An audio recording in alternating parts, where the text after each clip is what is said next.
Assalamualaikum warahmatullahi wabarakatuh. Alhamdulillahi rabbil alamin.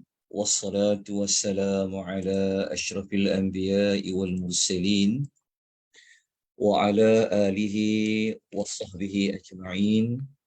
Allahumma salli wa sallim ala nabiyyina Muhammad. Wa ala alihi wa sahbihi ومن تبعهم بإحسان إلى يوم الدين أما بعد. Muslimin dan muslimat rahimani wa rahimakumullah, tuan-tuan dan puan-puan yang Allah rahmati, lagi Allah kasih sekalian, alhamdulillah, syukur kita sebanyak-banyaknya kepada Allah Subhanahu wa taala pada pagi Jumaat ini kita dapat menyambung pembelajaran pembacaan hadis Nabi SAW yang telah pun dipilih dan disusun oleh Al-Imam An-Nawawi rahimahullahu ta'ala alaih, diletakkan di dalam sebuah kitab yang mana kitab itu diberikan nama Riyadu As-Salihin. Dalam kitab Riyadu As-Salihin terdiri daripada lebih daripada 300 bab kesemua sekali, yang mana kita pada setiap pertemuan kita hari Jumaat minggu yang pertama dan hari Jumaat minggu yang ketiga, kita telah memilih bab yang bermula daripada bab bernombor 144 sehinggalah kepada bab 165, yang mana kesemua bab tersebut berkaitan dengan orang yang sakit, orang yang meninggal dunia dan orang yang berada di alam kubur. Jadi itu adalah bab-bab yang berkaitan seperti mana yang telah pun kita sebutkan. Alhamdulillah, sebelum kita bercuti memasuki bulan Ramadan yang lalu, kita telah selesai membaca hadis-hadis yang berada pada bab yang ke-144 yang berjudul menziarahi orang yang sakit. Kemudian alhamdulillah kita juga telah mempelajari bab yang berikutnya, iaitu bab yang ke-145 yang berjudul doa-doa yang disunahkan untuk kita membaca kepada orang-orang yang sakit. Alhamdulillah kita telah pun selesai kesemua hadis pada bab tersebut.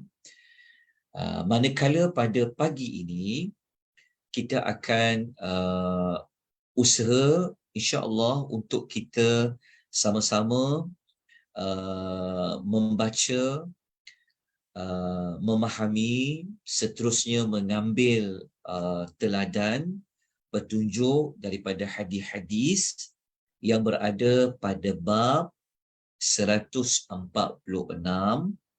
yang berjudul kita disunahkan untuk bertanya kepada keluarga ataupun kepada orang lain yang mengetahui tentang orang yang sakit. Ini adalah bab yang ke-146 yang kita akan pelajari. Maknanya sunnah Nabi SAW, kalau kita mengetahui ada saudara kita yang sakit, sahabat kita yang sakit, jiran kita yang sakit, maka sunnah Rasulullah SAW kita boleh bertanya kepada pihak yang mengetahui keadaan orang yang sakit tu. Ini kita akan rujuk nanti dalam satu hadis Nabi SAW. Kemudian insya-Allah Kita akan lanjutkan pada bab 147, iaitu bab yang berkaitan dengan kalau kita berada di sisi orang yang sedang nazak, orang yang sedang sakit yang tenat, apakah doa doa yang kita boleh ajar, ataupun mudahnya bab 147 ini adalah bab yang kalau kita sendiri yang sakit, berada dalam keadaan yang nazak, berada dalam keadaan kita tahu kita ni dah dalam keadaan yang kritikal, maka di sana ada doa yang pernah dibacakan oleh Nabi SAW. Maka apakah doa itu? Insya-Allah sekejap lagi kita akan membaca hadis yang berada pada bab yang ke-147. Manakala bab yang berikutnya kita akan memasuki kepada bab berkaitan dengan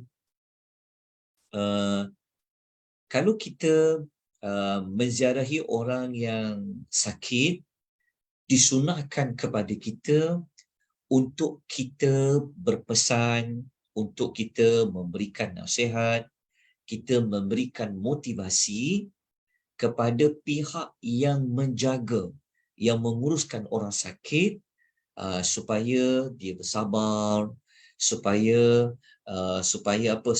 ia menjaga betul-betul orang yang sakit ni, kerana nak menjaga orang sakit ni bukan senang. Hanya orang yang pernah melalui sahaja yang mengetahui betapa susahnya, betapa berat dan bebannya menjaga orang yang sakit. Maka dalam kitab Riyadhus Salihin ini ada panduan daripada Rasulullah SAW yang perlu kita lakukan, apa yang perlu kita katakan kepada orang-orang yang menjaga orang yang sedang sakit. Okey, itu adalah bab yang ketiga, yang 3 topik yang kita akan belajar dalam pengisian pada pagi ini. Dan kalau ada kesempatan sikit lagi, kita akan masuk bab yang berikutnya, iaitu bab kalau kita sakit, kita dibenarkan untuk meluahkan perasaan tentang kesakitan kita. Seperti mana kita mengatakan, kalau orang tanya pada kita macam mana sakit, kita kata sakit sangat ni. Maka adakah boleh untuk kita meluahkan perasaan kita memang sedang sakit? Adakah kita meluahkan perasaan kita memang sedang sakit, kita sedang tenat? Ia merupakan satu larangan dalam agama? Adakah menunjukkan kita tidak sabar dengan dugaan sakit tersebut? Perkara inilah insya-Allah kita akan membaca, merujuk kepada hadis-hadis Nabi SAW yang pernah ditunjukkan di dalam hadis panduan yang perlu kita lakukan. Jadi moga-moga penerangan awal berkenaan dengan 4 bab yang kita akan pelajari pada pagi ini dapat membantu kita semua mengikuti pengisian ini dengan baik, supaya kita tahu ke mana hala tuju, apa yang kita akan pelajari pada pengisian ini. Okay. Sebelum kita pergi kepada bab yang ke-146, mungkin tuan-tuan dan puan-puan ada setengahnya dalam kitab Riyadhus Salihin yang tuan-tuan miliki. Ada banyak penerbit, mungkin tuan-tuan memiliki kitab Riyadhus Salihin yang diterbitkan oleh PTS. Mungkin tuan-tuan ada kitab Riyadhus Salihin yang diterbitkan oleh pelbagai penerbit, mungkin dalam bab-bab tersebut tidak ada diberikan nombor. Tetapi tuan-tuan boleh nomborkan bab-bab tersebut seperti nombor yang saya sebutkan. Kerana kalau kita meletakkan bab itu ada numberingnya, maka kita senanglah untuk kita merujuk kepada nombor bab. Okey, kita teruskan dengan bab 146. Okey, 146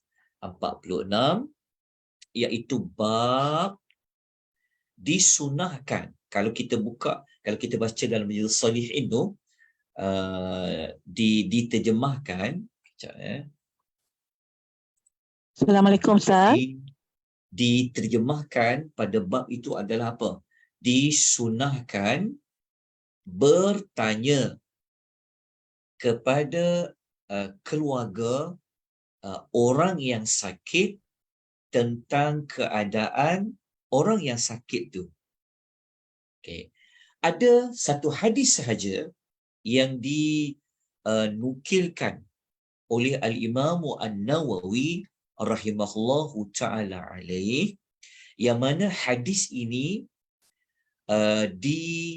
disampaikan melalui jalan, ataupun kita kata hadis ini bersumberkan riwayat Ibnu Abbas radhiyallahu anhuma. Maknanya hadis yang kita nak rujuk ni adalah hadis yang diriwayatkan sumbernya daripada salah seorang sahabat Nabi SAW, juga merupakan sepupu kepada Nabi SAW, iaitu Abdullah bin Abbas radhiyallahu anhuma. Okey, Ibnu Abbas ni dia kata macam ni. Dia kata anna Ali ibn Abi Talib. Dia kata sesungguhnya Sayyidina Ali, iaitu Khalifah Islam yang keempat, kita tahu namanya adalah Ali radhiyallahu anhu, yang mana Ali ni adalah anak kepada Abu Talib.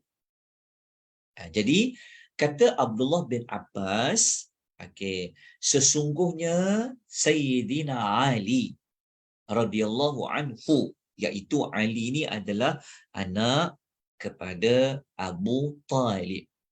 Kita semua sedia maklum bahawa Sayyidina Ali, Khalifah Islam yang keempat ini, adalah merupakan sepupu kepada Rasulullah SAW, kerana bapa Sayyidina Ali adalah merupakan bapa saudara kepada Rasulullah SAW, yang bapa saudaranya itu namanya adalah Abu Talib. Dalam masa yang sama, kita juga mengetahui bahawa Sayyidina Ali ini juga ia merupakan menantu kepada Rasulullah SAW. Okey, ini bermakna Sayyidina Ali ini ia merupakan ahli keluarga kepada Rasulullah SAW. Okey, yang mana Ali ni, okey, dia pernah menjaga Rasulullah, pernah menziarahi Rasulullah SAW. Maka Sayyidina Ali ini dalam hadis ni kata anna Ali ibn Abi Talib kharaja min 'indi Rasulillah sallallahu alaihi wasallam fi waj'ihi alladhi tuwaffiya fihi. Okey, Sayyidina Ali ni setelah dia keluar dari rumah dari tempat Rasulullah sallallahu alaihi wasallam itu berada. Masa tu Rasulullah sallallahu alaihi wasallam dalam keadaan yang sakit. Rasulullah sakit. Kita tahu Rasulullah ini sakitnya pada hujung-hujung umur hidup Nabi. Memang Nabi ini Allah takdirkan ia jatuh sakit. Maka apabila Nabi jatuh sakit, maka ahli keluarganya jagalah.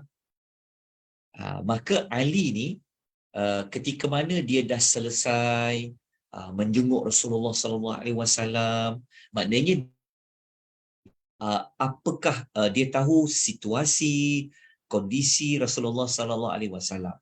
Maka setelah dia keluar, kata Abdullah bin Abbas, faqala an-nasu, okey, lalu orang ramai pun mereka buat apa? Mereka bertanya kepada Sayyidina Ali. Mereka tanya Sayyidina Ali ini, cara mereka tanya, mereka kata, ya Abul Hasan. Mereka tanya dengan memanggil, mereka kata, wahai ayah kepada Al-Hasan. Mereka tak panggil nama Ali, tapi mereka memanggil gelaran kepada Sayyidina Ali, iaitu Abu kepada Al-Hasan. Dia panggil Abul Hasan.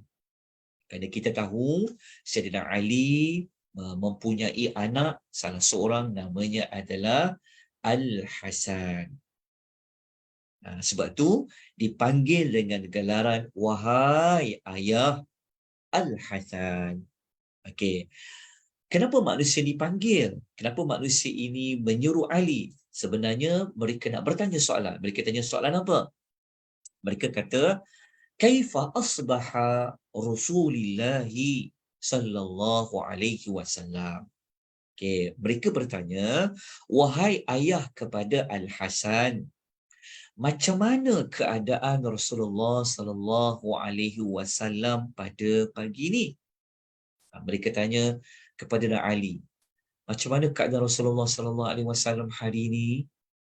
Okey, maka apa jawapan Sayyidina Ali radhiyallahu anhu? Sayyidina Ali pun jawablah, dia kata, asbaha bihamdillahi bari'an.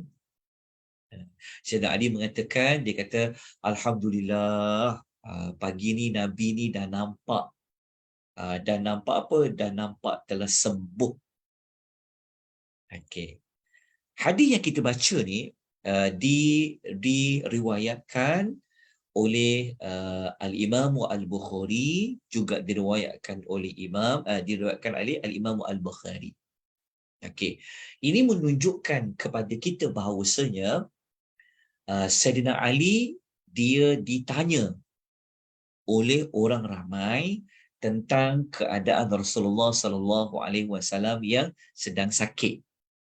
Jadi berdasarkan hadis ini, kita pun bolehlah tiru macam orang ramai tanya kepada Ali. Terutama kalau kita memang tak dapat nak ziarah. Kan? Maka kita boleh, dengan zaman sekarang, kita boleh WhatsApp, kita boleh telefon, kita boleh hantar mesej kepada ahli keluarga ataupun siapa-siapa yang tahu kita, disunahkan bertanya. Macam mana keadaan si fulan, macam mana keadaan ayah, macam mana keadaan mak sekarang, macam mana keadaan pak cik sekarang.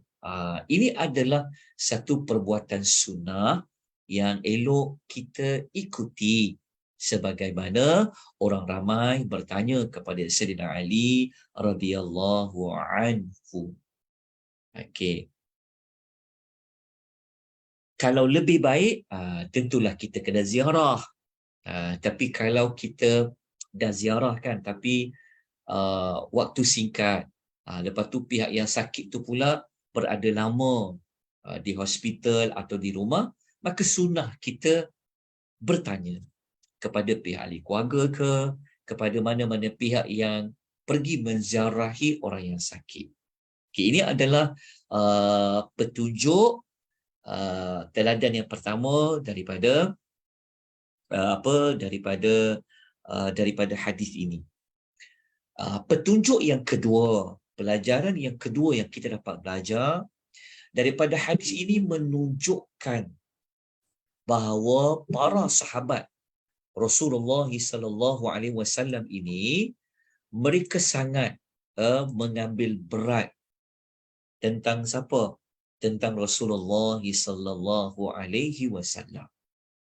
Jadi kita sebagai seorang muslim pun kita disunahkan untuk mengambil berat tentang keadaan orang-orang Islam yang ada di sekeliling kita, terutama mereka yang ada hubungan kaum kerabat dengan kita, kalau dia jiran kita, kalau dia rakan sekerja kita, maka sunnah untuk kita mengambil berat, maknanya mengambil tahu perkembangan orang yang sakit tersebut. Kita boleh bertanya.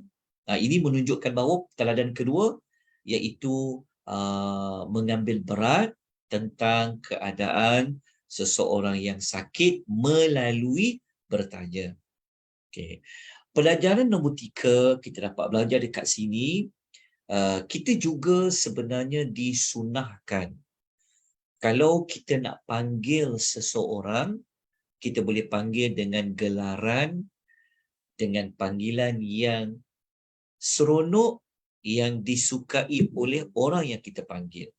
Contohnya macam para sahabat tadi, mereka tak panggil nama Ali, mereka tak kata wahai Ali, tapi mereka panggil apa? Ya Abul Hasan. Mereka panggil wahai ayah kepada Al-Hasan. Jadi kita pun boleh tiru daripada hadis ini, kita disunahkan untuk memanggil seseorang dengan panggilan, dengan gelaran yang disukai oleh orang yang kita nak panggil tersebut. Jadi kita selesailah satu hadis yang berada pada bab yang ke-146, maka selesailah kita bab yang ke-146. Okay. Setakat ini, tuan-tuan dan puan-puan, ada persoalan, perlukan penjelasan lanjut? Okay. Kalau tiada, saya akan teruskan dengan bab yang berikutnya. Okay. Kita teruskan dengan bab 147,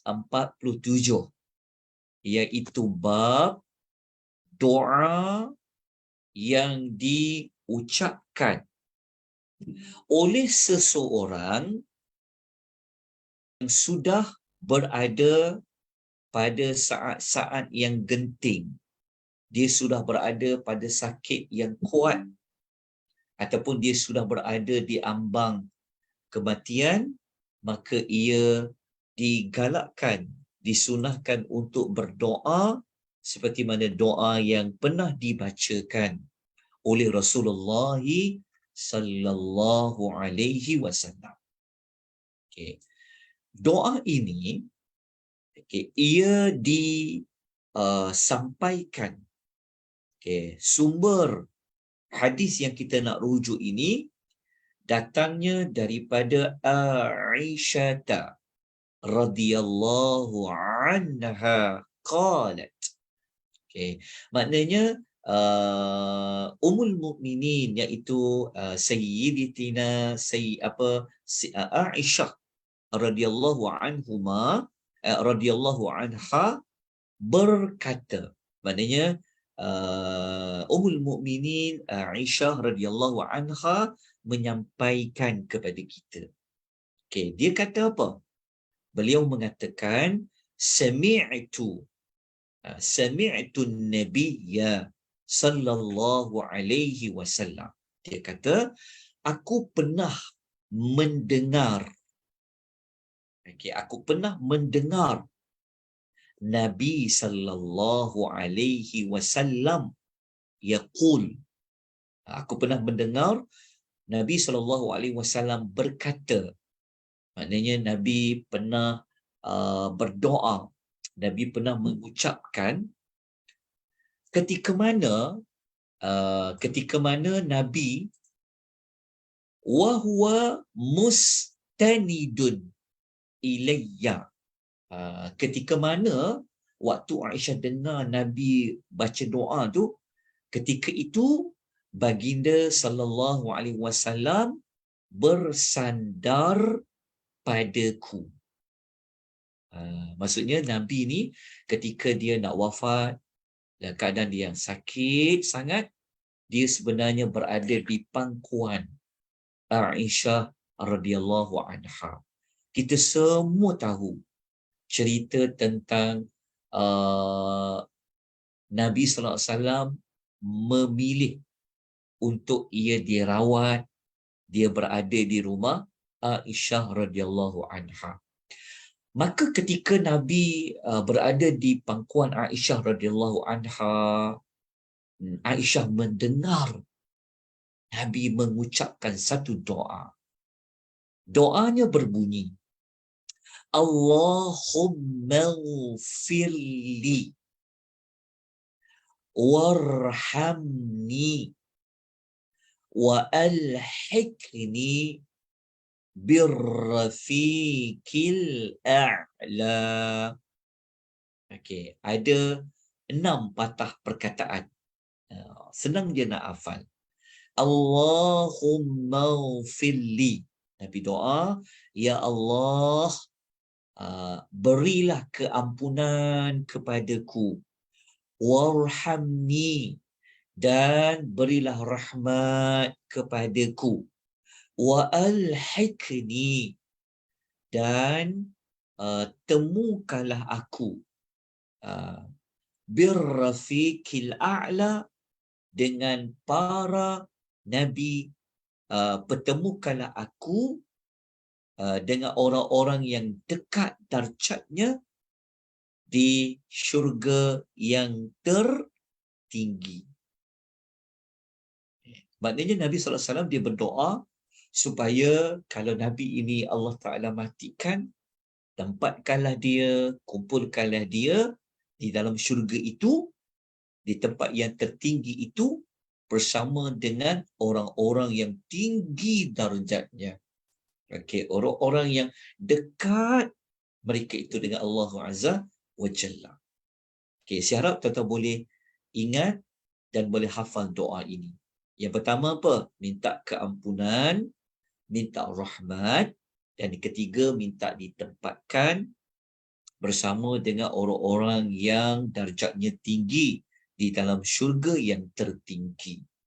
Hadis ini hadis yang sangat sahih, riwayat Al-Bukhari, juga riwayat Muslim, muttafaqun alaih. Okey, hadis ini jelas. Kita boleh faham tentang apa? Tentang kita kena tiru, kena ikut sunnah Rasulullah sallallahu alaihi wasallam. Kalau kita dah sakit sangat, kita dah tahu kita dah berada pada hujung-hujung hidup, maka kita doalah macam doa Nabi sallallahu alaihi wasallam. Maka kita akan dapat pahala mengikuti sunnah Rasulullah sallallahu alaihi wasallam. Okey, lepas tu dalam doa tadi pun besar maknanya. Minta pengampunan, minta rahmat, minta ditempatkan bersama dengan orang-orang yang hebat, orang-orang yang saleh. Baik, hadis ini apa yang kita dapat pelajari? Hadis ini apakah teladannya? Okey, apakah pengajarannya? Okey, nombor satu, kita dapat pelajari yang jelas kita dapati bahawa kalau kita sakit, maka kita seharusnya dan sepatutnya kena minta ampunlah dan minta rahmat dari Allah Subhanahu wa Ta'ala, seperti mana Nabi SAW telah bacakan doa tadi. Okay, itu di antara pengajaran yang pertama. Okey, pengajaran yang kedua kita dapat pelajari daripada hadis itu adalah kenapa Nabi ni dalam doa tersebut dia minta ditempatkan, dia dikumpulkan bersama dengan orang-orang yang saleh, orang-orang yang darjatnya tinggi dalam syurga yang tertinggi, menunjukkan Nabi ini dia suka suka bertemu dengan Allah Azza wa Jalla, yang mana kita sedia maklum ya, bahawasanya di alam kubur ini, di alam barzakh ini, bahkan di hari akhirat ini, Allah Ta'ala akan tempatkan manusia ini mengikut kumpulan-kumpulan yang berbeza darjat keimanan, berbeza darjat kesalihan, berbeza darjat dari sudut amal salih. Jadi itu antara pelajaran yang boleh kita ambil. Baik. Justru itu selesailah kita kepada bab yang ke-147. Baru hadis pertama, belum selesai semua lagi. Ada satu lagi hadis. Maknanya ada satu lagi doa yang boleh kita baca apabila kita berada pada satu situasi yang sangat sangat berat, ketika mana kita dah dapat merasakan kita dah tak lama lagi untuk hidup. Okey. Doa yang kedua ini bersumberkan daripada riwayat Aisyah radhiyallahu anha, yang mana Aisyah ini dia kata kepada kita, dia kata, ra'aitu Rasulullah sallallahu alaihi wasallam wa huwa bil mauti. Aku pernah melihat depan mataku. Melihat ni maksudnya depan mata Aisyah lah. Rasulullah sallallahu alaihi wasallam ketika baginda itu dah hampir wafat, apa yang Aisyah nampak? Indahu qadahun fihi ma'un. Ada sebuah gelas, ada satu bekas air yang dalam bekas itu ada air. Okay, maknanya Aisyah dia nampak depan matanya terang jelas di sisi Nabi ketika Nabi nak menjelang wafat tu ada satu bekas air yang dalam tu ada air. Okay. Apa yang Nabi buat dengan air tersebut? Aisyah cerita lagi. Wa huwa yudkhilu yadahu fil qadah. Lalu baginda sallallahu alaihi wasallam memasukkan tangannya ke dalam bekas air tersebut. Okay, maksud kalau Nabi masukkan air ke bekas air itu, maksudnya Nabi nak ambil air itulah. Kemudian air yang Nabi telah ambil menggunakan tangannya, Nabi buat apa? Summa, kemudian yamsahu waj'ahu bil ma'i. Lalu baginda SAW pun gunakan air yang telah diambil tadi dibasuh muka Nabi SAW dengan air tersebut. So Nabi ambil tangannya, Nabi selup dalam air tersebut dan Nabi sapu dekat muka Nabi SAW. Kemudian Nabi SAW mengucapkan doa. Doanya, Allahumma a'inni ala ghamaratil mauti au sakaratil mauti. Okay. Nabi SAW berdoa setelah dia menyapukan air di mukanya.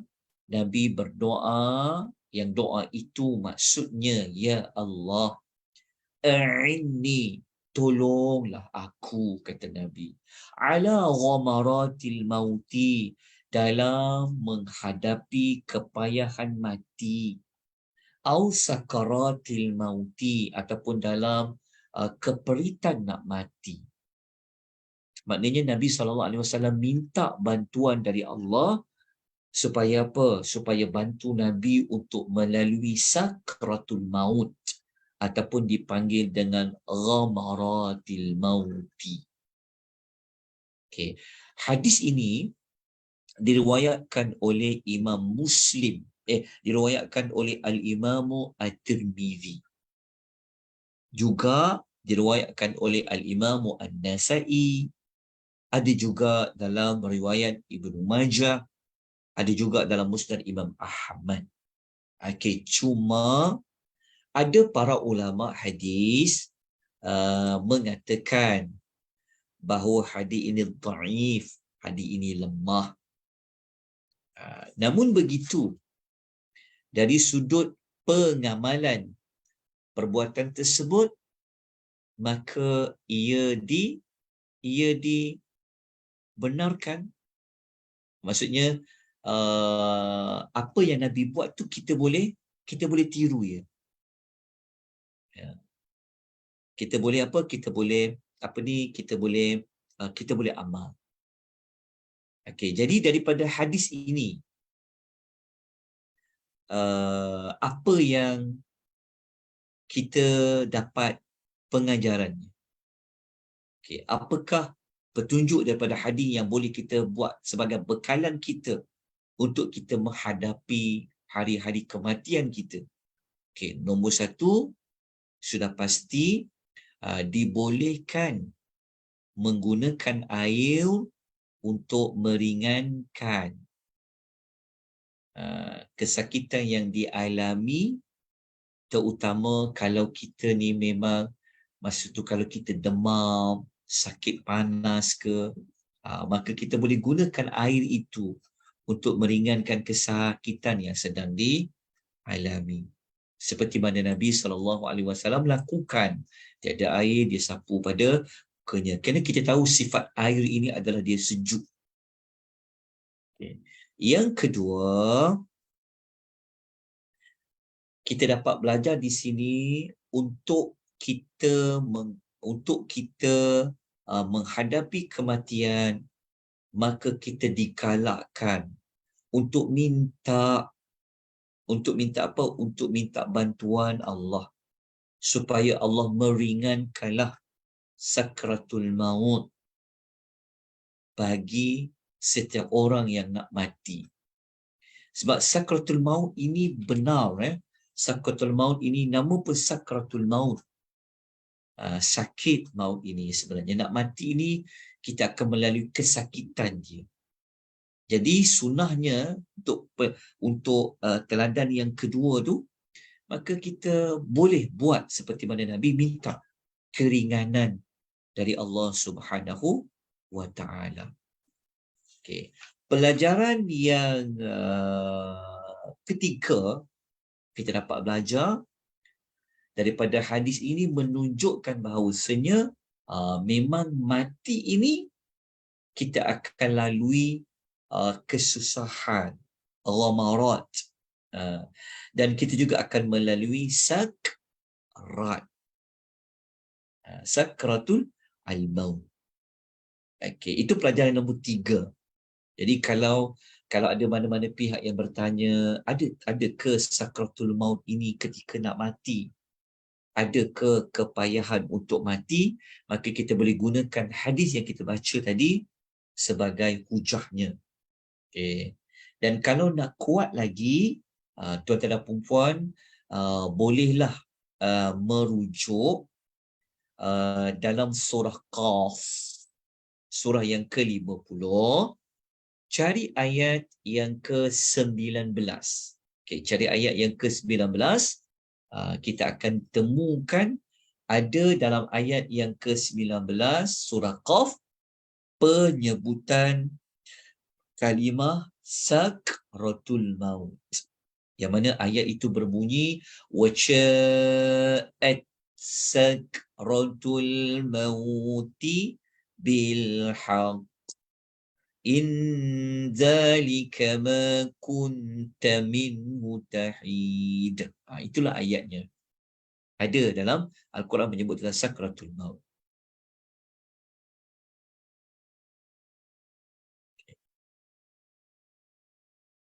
Justru itu, tuan-tuan dan puan-puan, kesimpulannya selesailah kita Ya, bab yang ke-147, doa yang boleh dibacakan ketika kita berada di ambang kematian. So ada dua doa boleh kita amalkan. Baik, kita teruskan dengan bab yang berikutnya, iaitu bab yang ke-148, iaitu pesanan, nasihat, kata-kata semangat kepada pihak yang menjaga orang yang sedang sakit. Kalau macam contohnya kalau kita ada ahli keluarga kita yang sakit, contohnya macam mak kita sakit, kan? Yang jaga mak kita ni contohnya adalah kakak kita yang jaga. Maka kita sebagai adik, mungkin sebagai abang, okay, kita boleh sunnah kita berikan kata-kata semangat, memberi pesanan-pesanan yang baik kepada kakak kita yang menjaga mak kita yang sakit tu. Begitu juga kalau kita yang menjaga mak yang sedang sakit, maka kita juga kita juga sebenarnya memerlukan ya kata-kata semangat ya. Nak jaga orang sakit ni perlukan kekuatan mental, kekuatan fizikal. Maka sunnah Nabi mengajar kepada kita, kita kena bantu mana-mana pihak yang menjaga orang sakit supaya apa? Kuat semangatnya, sabari dan sebagainya. Okey, maklumat ini sebenarnya ada di dalam hadis Nabi SAW. Yang mana hadis yang kita nak baca ni, ia ada kaitan dengan orang yang sakit, tapi bukan sakit saja. Ada juga orang yang nak mati bukan kerana dia sakit. Tapi ini ada kaitan dengan kisah seorang perempuan daripada Juhainah. Okey, daripada Juhainah.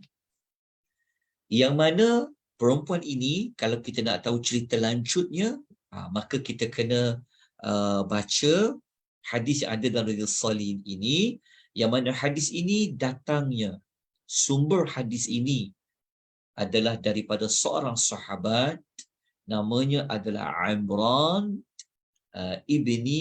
daripada Imran bin Husain radhiyallahu anhuma.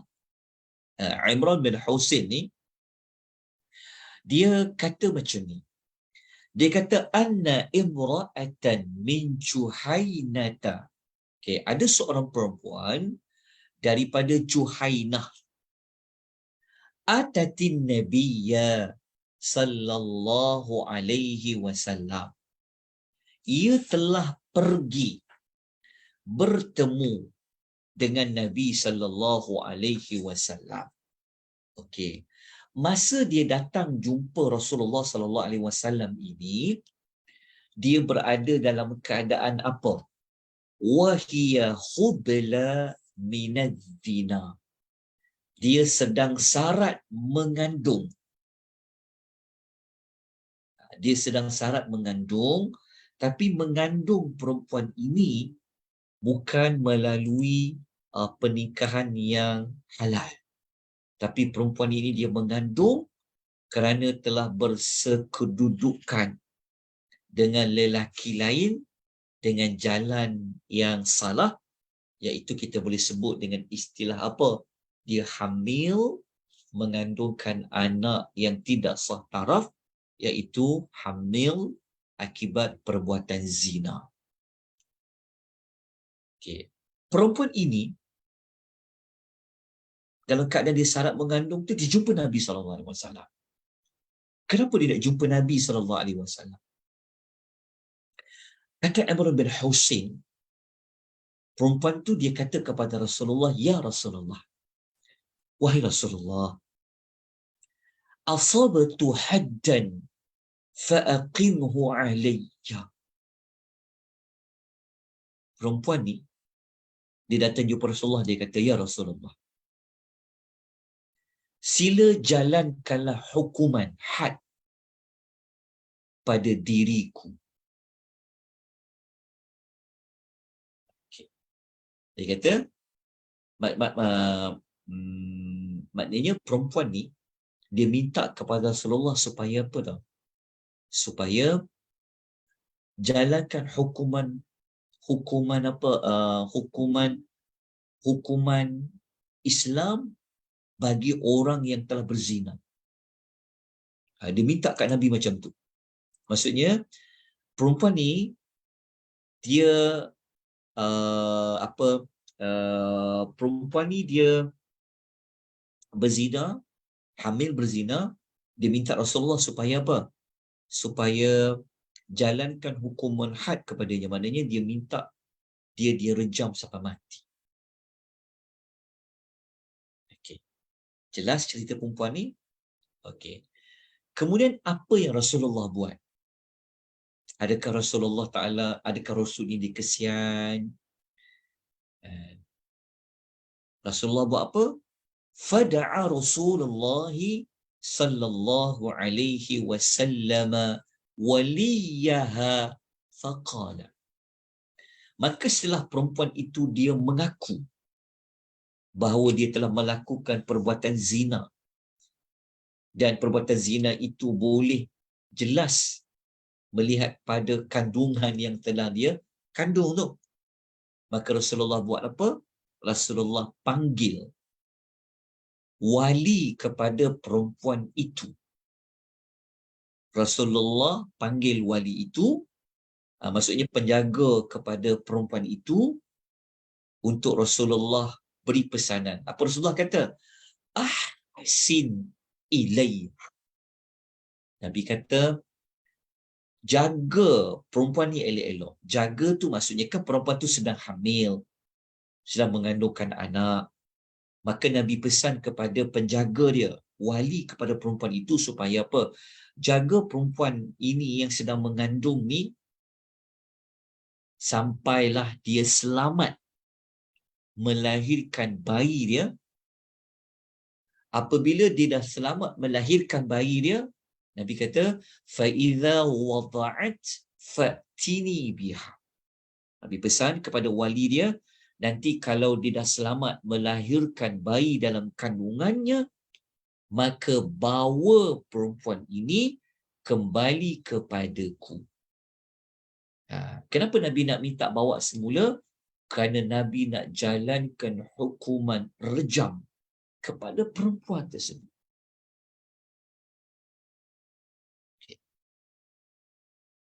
Apa yang berlaku kepada wali itu? Fafa'ala. Wali itu dia amanah. Dia jaga perempuan tu sampai perempuan tu selamat melahirkan anak. Lepas selamat melahirkan anak semua, maka perempuan itu dibawa kembali bertemu dengan Nabi sallallahu alaihi wasallam. Maknanya perempuan tu dalam keadaan dia apa? Dalam keadaan dia pantang, dalam keadaan baru lepas hamil sebagainya, dibawa jumpa Nabi sallallahu alaihi wasallam kembali. Dia tak lari, tuan-tuan. Kemudian apa yang Nabi sallallahu alaihi wasallam lakukan? Fa amara bihan Nabi sallallahu alaihi wasallam. Maka Nabi sallallahu alaihi wasallam pun nak jalankan hukuman hudud tu, maka Nabi telah mengarahkan untuk apa? Fashuddat 'alaiha siyabuha. Nabi mengarahkan supaya pakaian perempuan itu diikat dengan kuat. Maknanya sebelum nak jalankan hukuman rejam tu, pakaian-pakaian perempuan tu kena diikat dengan kuat. Takut terbuka aurat dia ke sebagainya, diikat. Kemudian Nabi meminta apa? Summa amara biha farujiman. Kemudian Nabi SAW memerintahkan agar wanita itu direjam. Direjam ni maknanya dibaling dengan batu kepada perempuan itu sampai perempuan itu mati. Direjam, dibaling sampai perempuan itu mati. Setelah perempuan itu meninggal, apa yang Nabi buat dan apa para sahabat buat? Summa salla alaiha. Lalu orang ramai pun menyembayangkan jenazah perempuan tersebut.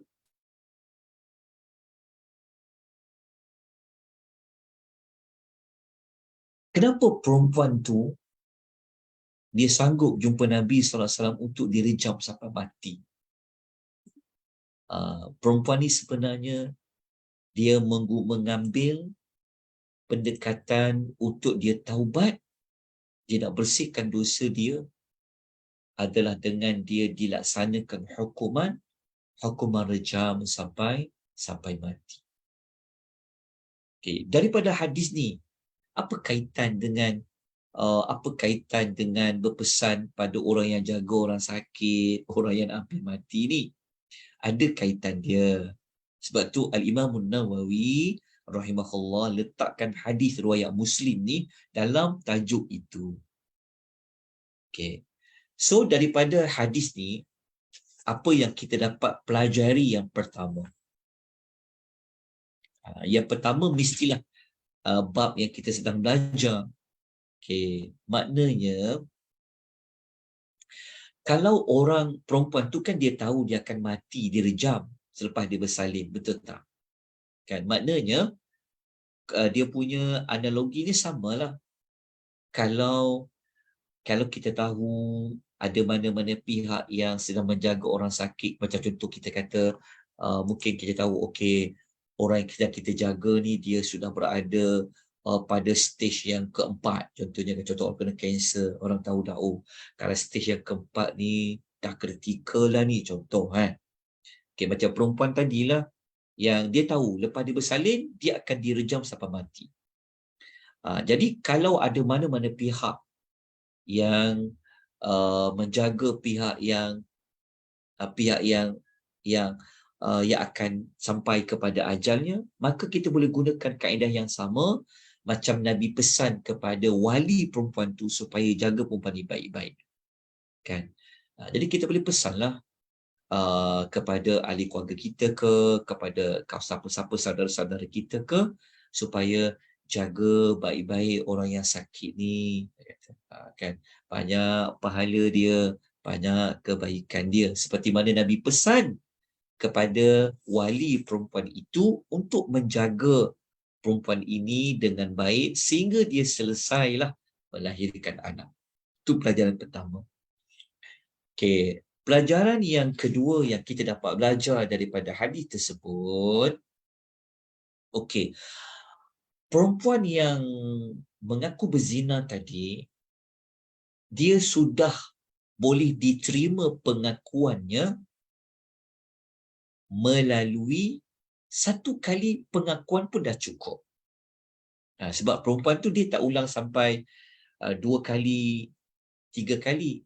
Cukup dia cakap sekali je. Dia kata, ya Rasulullah, tolong laksanakan hukuman hudud zina ini kepada aku kerana aku telah hamil anak yang bukan hubungan yang sah.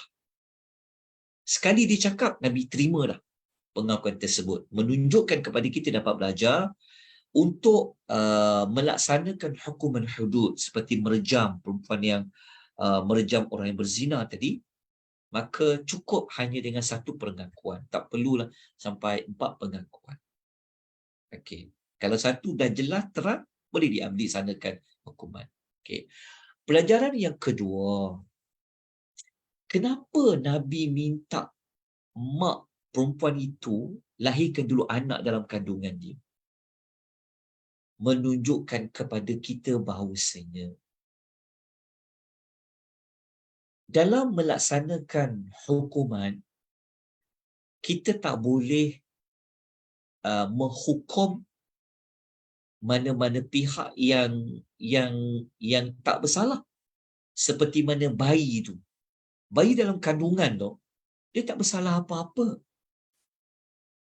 Maka tak boleh dalam Islam kita rejam kita rejam perempuan tersebut sampai kandungan dia pun mati juga. Tak boleh. Sebab itu Nabi pastikan dulu, lahir dulu budak tu dengan elok. Kemudian baru dia rejam emaknya. Maknanya perempuan yang menghamilkan dia. Itulah pelajaran yang ketiga kita dapat belajar dalam bab ini. Okey. Teladan yang keempat. Hadis tadi tu sebenarnya menunjukkan kalau nak buat hukuman rejam bukan dalam bentuk perempuan itu ditanam dalam tanah. Pernah dengar tak kalau rejam kena tanam dalam tanah? Lepas tu direjamkan, dibaling. Sebenarnya tak. Hukuman rejam itu adalah apa? Boleh dilakukan hanya dalam keadaan dia berdiri. Lepas tu Nabi minta diikat pakaian perempuan tu. Maknanya perempuan tu diikat dalam keadaan berpakaian lengkap. Kan? Baru dibaling dia. Kalau ditanam dalam tanah, nampak kepala je, lepas tu baru rejam, maknanya tak sampailah kepada hikmah dibaling batu pada tubuh badan tu, biarlah merasa sakit. Jadi, boleh dilakukan hanya dengan berdiri, berpakaian lengkap, diikat. Okay. Pelajaran yang kelima, kita dapat belajar dekat sini, tanda ataupun cara seseorang itu dia bertaubat kepada Allah adalah dengan jalan dia dijalankan hukuman kepadanya. Maknanya kalau sesiapa yang telah menjalani hukuman seperti dia sebat sampai disebat 100 kali ke, dia direjam sampai mati ke, maka ia telah pun terlepas daripada hukuman itu di hari akhirat. Begitu juga sebenarnya itu dipanggil apa? Itu dipanggil salah satu cara penghapus dosa lah. Mungkin ada juga yang dia tidak menzahirkan kesalahan tapi dia bertaubat, itu pun boleh. Taubatlah. Walaupun kita tak pergi beritahu kepada mahkamah, tak beritahu kepada pihak yang berautoriti, maka Allah simpan aib tu, maka manfaatkan. Taubat benar-benar pada Allah Azza wa Jalla. Tapi perempuan ini dia mengambil pendekatan yang lebih sempurna dengan diminta semasa di dunia dijalankanlah hukuman hudud rejam sampai mati kerana dia telah berzina sehingga hamil. Baik, tuan-tuan perempuan rahimani wa rahimakumullah, maka selesailah kita bab yang ke-148. Ada satu hadis saja yang dinukilkan oleh Al-Imam An-Nawawi rahimahullahu ta'ala alaih. Baik, tuan-tuan dan perempuan yang Allah rahmati sekalian, ada sebarang persoalan atau pertanyaan sebelum kita masuk satu lagi bab? Kalau ada masih lagi ada waktu, ada pertanyaan, Assalamualaikum Ustaz. Penjelasan, silakan. Assalamualaikum Ustaz. Boleh bertanya tak situ? Ustaz, Assalamualaikum. Boleh unmute ya, audio tuan-tuan perempuan. Mikrofon tu kalau nak tanya boleh buka. Assalamualaikum Ustaz. Dengar? Ustaz dengar? Ustaz? Saya tak dengar suara Ustaz. Kalau tiada, kita Ustaz tak dengar. tak sempat juga ni untuk masuk kepada bab 149. Kerana tak kalau dengar ke, Ustaz? kita 9.30 sehingga 10.30. Tadi kita dah mula lewat sikit, 9.35 dan 9.38. maka kita pun dah sampai pada 10.39. Namun begitu, kalau ada apa-apa pertanyaan, boleh untuk kita sama-sama dapat manfaat. Kalau tiada, sangkaan baik saya, tentang perempuan fahamlah ya tentang apa yang telah pun kita sama-sama pelajari pada pagi ini menggunakan merujuk kepada kitab Riyadhus Salihin, yang mana bab yang sedang kita pelajari adalah bab-bab yang berkenaan dengan orang yang sakit, ya, yang melibatkan kepada pihak yang tak sakit, pihak yang sakit, dan juga melibatkan kepada orang-orang yang hampir diambang-ambang kematian. Moga-moga kehidupan kita sentiasa terpandu, sentiasa dibimbing dengan wahyu seperti mana hadis Nabi SAW. Semoga kita dapat mengamalkan apa saja ilmu yang telah pun kita pelajari pada pagi ini ataupun pada majlis ilmu yang lain sebelumnya dan juga yang akan datang.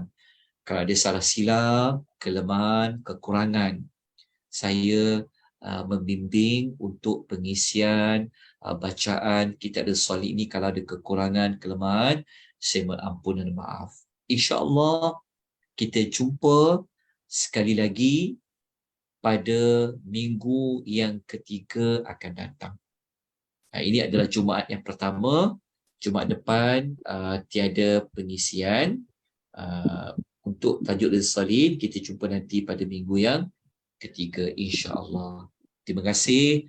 Kita ucapkan jazakumullahu khaira kepada penganjur kita, Persatuan Wanita Islam Prihatin. Terima kasih kepada pihak yang menguruskan hebahan kelas-kelas anjuran Persatuan Wanita Islam Prihatin ini. Semoga Allah Ta'ala merahmati kita, memberi ganjaran yang baik kepada kita, memberkati kehidupan kita. Aku qouli hadza wa astaghfirullahal azim.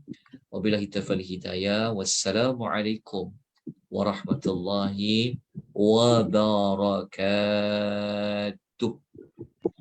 Waalaikumsalam warahmatullahi wabarakatuh. Terima kasih Ustaz. Saya rasa